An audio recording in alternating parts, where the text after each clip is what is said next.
You know, one of my prayers hasn't been answered. I've been praying that I can fit in this pulpit a little bit better. It's still waiting to happen. I've talked about this pulpit all over the place, even in different countries. I've told you, I said, you know, the most intimidating pulpit that I've ever been in is in Devonport.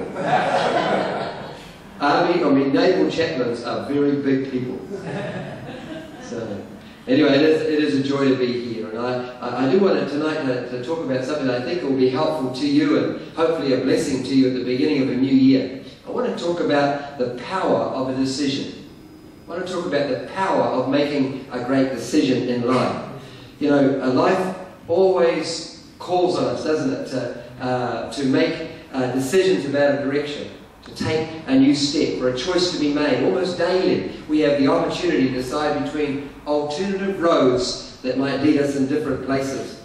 Most of us, I'm sure, have heard the story of a gentleman by the name of MacDonald, actually, who started some fast food outlets, and he sort of pioneered this concept of reproducing exactly the same kind of menu in a number of different stores. For a beginning it wasn't particularly successful, so ultimately he got a little tired with it, and he decided to sell these food outlets to a family or two brothers by the name of Croft. The rest is now history. Decisions that we make are very powerful. He wasn't my uncle, mercifully, because I probably would have strangled him, giving up the MacDonald's chain. But you know, decisions are so powerful, aren't they? I love the story of an unemployed, illiterate, indebted bricklayer from the city of Sydney. In 1958, he was down on his luck, and he was invited to go to the Sydney football stadium to hear an American preacher by the name of Billy Graham. To us, very famous in those days, maybe not quite so well known. And this man decided to go, and for the first time he heard about the fact that there needed to be a decision made regarding our relationship with God and our relationship with the Lord Jesus Christ. And so that day, that unemployed, illiterate, indebted bricklayer walked down the front of that meeting and gave his life to Christ. It was my privilege to hear him speak exactly 27 years after that. Exactly another half of his life had gone.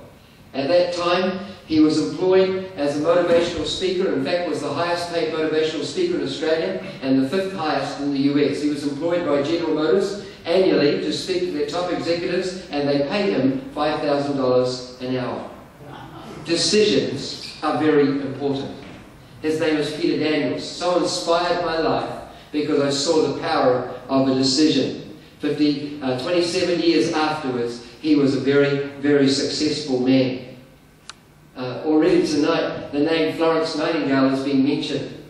And I don't know how many of you have taken time to read her story. I would encourage you to do that. I have absolutely been so impressed with her life. I just loved reading the biography of Florence Nightingale. But let me tell you a little bit about the background of Florence Nightingale. Florence Nightingale was born into a household that was very privileged in England.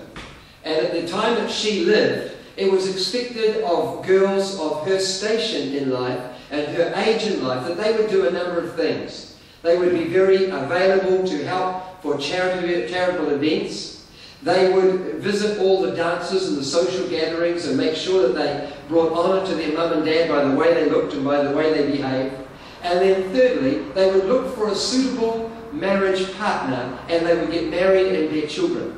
That was the kind of expected pathway. That was the destiny that most girls at that time followed. But Florence Nightingale had an amazing experience. At 17 years of age, her auntie came to stay at the family home. And as I said, they lived on an estate. They knew most of they knew the Prime Minister. He would eat at their place. And so, you know, this was a very, very privileged household. And this auntie came and stayed, and the auntie had an encounter with Jesus Christ.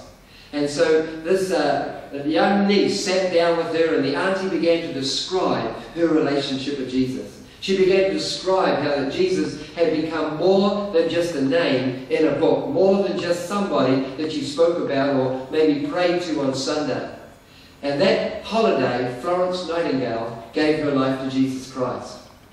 And very soon afterwards, she began to find that God began to work quite amazingly in her life. While her sister continued to follow what was maybe the expected plan for the family and go to all the social events, Florence Nightingale continually found herself drawn towards those who were ill or in some way infirm. And her mum and dad tried to dissuade her. They forbade her from going to hospitals. They forbade her from following her desire to become a nurse, because in those days nurses didn't have the best of reputations. Many times they were so poorly paid that they found alternative and additional means of financing their lifestyle, and you can only imagine what that would be like. And so her mum and dad would not let her follow this dream that began to emerge in life. It was more than a dream. It was like a conviction from God that somehow she was one that should be involved. And she wouldn't let go of what God began to put in her life.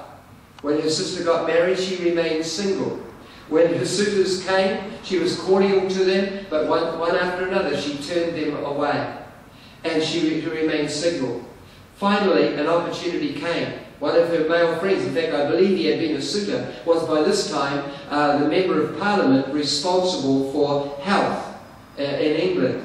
And he made contact with her. He knew her interest. In fact, he went to visit her home and he said, "Florence," he said, "you would know more about the health system in England and in Europe than any other single person alive." She addicted herself to graphs, to charts, to insight about health. She was passionate about it, even though her dad would not let her visit hospitals and go anywhere near what she wanted.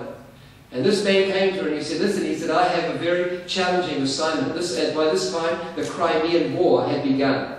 And they were looking to send a dispatchment of nurses to assist in the hospitals at the front in the Crimean War. And this man asked, "Would you be willing to lead these ladies to this thing?" Well, it was the opportunity of her dream.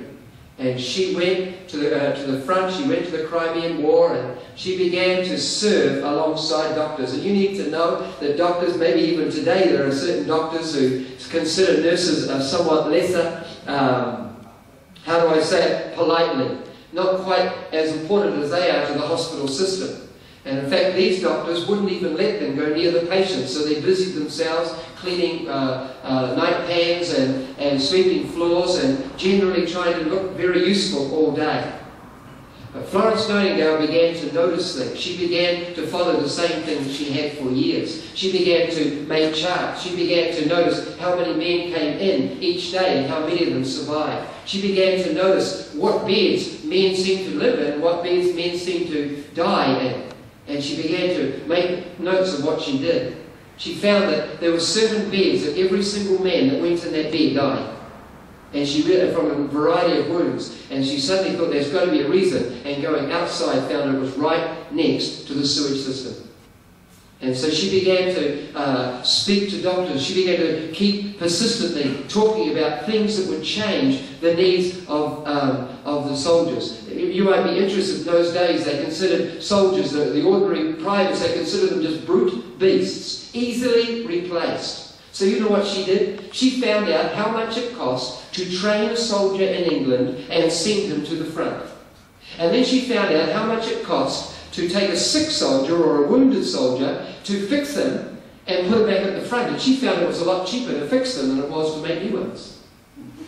And so, even though they wouldn't care about them for social reasons or humanitarian reasons, for economic reasons, they wanted to get these soldiers right and put them back on the front. And she began gradually to make